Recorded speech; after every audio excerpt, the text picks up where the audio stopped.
বিষয়টা হচ্ছে কিসের এত শিক্ষা, কিসের এত সায়েন্স। একটা বাচ্চা মেয়ের জীবনের দাম 16 কোটি টাকা।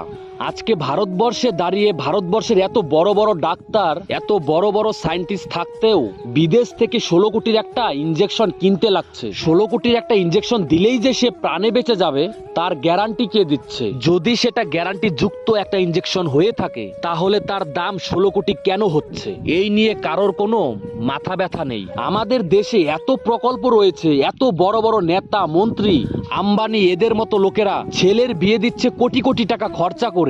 আর এত ভাইরাল একটা বাচ্চা মেয়েকে বাঁচানোর জন্য কেউ এগিয়ে আসছে না।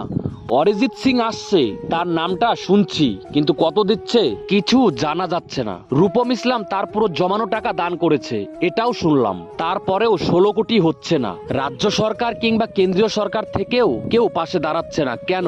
হয়তো একটা বাচ্চার জন্য কারো মাথা ব্যথা নেই। যদি সরকার পাশে দাঁড়ায় তাহলে হয়তো হাজারখানা বাচ্চা এরকম বেরিয়ে যাবে, তাদের পাশেও দাঁড়াতে হবে। সেই ভয়ে হয়তো তারা পিছুপা হচ্ছে।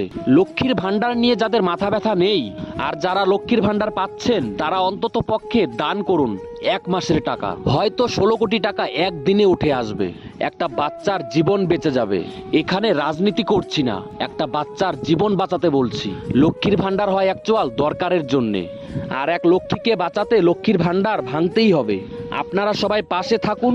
অবশ্যই বাচ্চাটার জীবন অনেক দামি আপনার ওই লক্ষ্মীর ভান্ডারের থেকে। বড় বড় বিজনেসম্যানদের রিকোয়েস্ট করছি, প্লিজ পাশে দাঁড়ান। এই বালের কি সায়েন্স? একটা ইনজেকশনের দাম 16 কোটি টাকা। কি লাভ এত পড়াশোনা করে যদি সস্তায় একটা জীবনই না বাঁচাতে পারেন? যদি আপনার একমত হয়ে থাকেন এই ভিডিওটিকে অবশ্যই শেয়ার করবেন, প্রত্যেকটা মানুষের মধ্যে ছড়িয়ে দিবেন। আমি ডাইরেক্ট স্ক্যানার আপলোড করব না, কারণ কোনটা ভুল কোনটা ঠিক আমি নিজেও জানি না। আমিও ব্যক্তিগতভাবে অবশ্যই দাঁড়াবো, কথা দিলাম।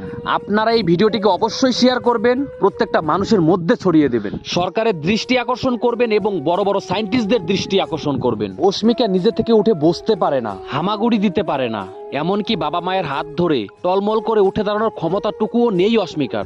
অস্মিকার বাবা শুভঙ্কর দাস এই মুহূর্তে মেয়েকে বাঁচানোর জন্য সর্বশান্ত। আপনারা এই ভিডিওটিকে অবশ্যই শেয়ার করবেন এবং প্রত্যেকটা মানুষের মধ্যে ছড়িয়ে দিবেন। Thank you.